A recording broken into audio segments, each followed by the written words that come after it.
Ready start. उपाध्यक्ष महोदय, इसमें कोई संदेह नहीं है, लेकिन कई स्थानों पर देखा गया है कि काफी काम हो रहा है, जबकि कुछ को इतनी उपेक्षा की दृष्टि से देखा जाता है कि वहाँ काम न होने के कारण वे इलाके विकास की दृष्टि से पीछे रह जाते हैं। मैं उत्तर प्रदेश का उदाहरण आपके सामने रखना चाहता हूँ। वहाँ पर चाहे उद्योग धंधों की योजना हो या किसी अन्य विकास के विषय में हो, दूसरे राज्यों की तुलना में वहाँ बहुत कम काम हो रहा है और वह पिछड़ता ही चला जा रहा है।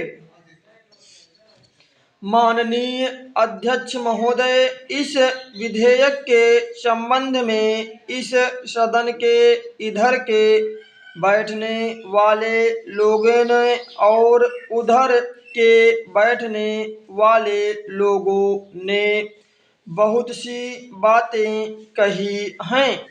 जैसा कि यह विधेयक है, इसको अभी परवर समिति के सामने विचार के लिए जाना है और वहाँ से विचार होने के बाद यह इस सदन के सम्मुख फिर से विचार के लिए प्रस्तुत किया जाएगा।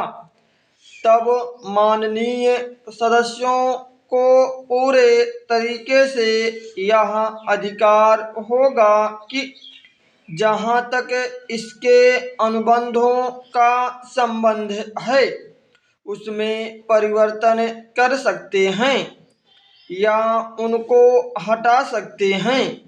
कल से जो बातें हो रही हैं, वह सब नोट की गई हैं और मैंने बहुत सी बातों को सुना है। परवर समिति में उन सब बातों पर विचार किया जाएगा।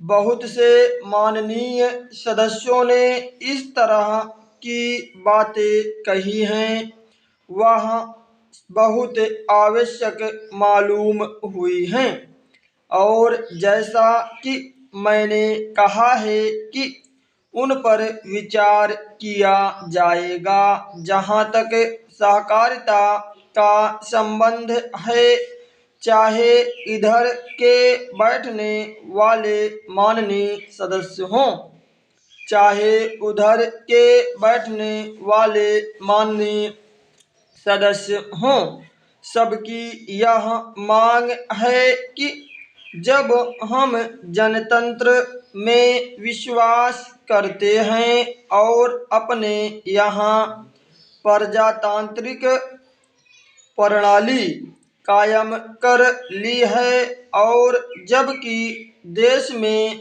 गरीबी है और उसका गलत लाभ भी उठाया जाता है, तब सहकारिता की बहुत आवश्यकता है।